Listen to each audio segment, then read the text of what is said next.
Aysel Şahbazova 1990-cı ildə Bakı şəhərində anadan olmuşam. 15 yaşında bir oğlunla ailə həyatı qurdum.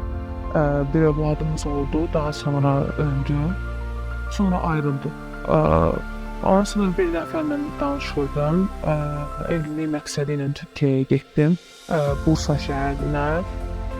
Lakin bu baş vermədi. Ailə qurmadıq. Azərbaycanlı bir xanımla tanış oldum. Bildirdi ki, Kapadokiyada bir oteldə resepsiyon işi var. Onu qəbul etdim. Lakin getdikdə mən işlə qarşılaşmadım. Sənədlərimi, əşyalarımı, pullarımı əlimdən aldılar. İstismara uğradım.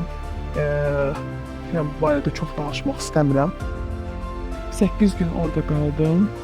8 gündən sonra qaçmağı başardım. Emniyyətə getdim, müraciət elədim, sağ olsunlar, kömək etdilər mənə. Azərbaycana geri qayıtdım, Bakıya qayıtdım. Polisə müraciət elədim. Məhkəmə başladı. İstintaq bitdikdən sonra Sosial Xidmətlər Agentliyindən mənə zəng elədilər. Mən də xidmətləri haqqında da məlumat verdilər. Mən də psixoloji xidmətdə yayınlanmaq istədim, çünki o dönəmdə çox sarsılmışdım. Həqiqətən mənə çox kömək oldu. Çox təşəkkür edirəm dövlətimizə. Mənə bu həyatda ikinci şansı verdilər sanki. Çox təşəkkür edirəm.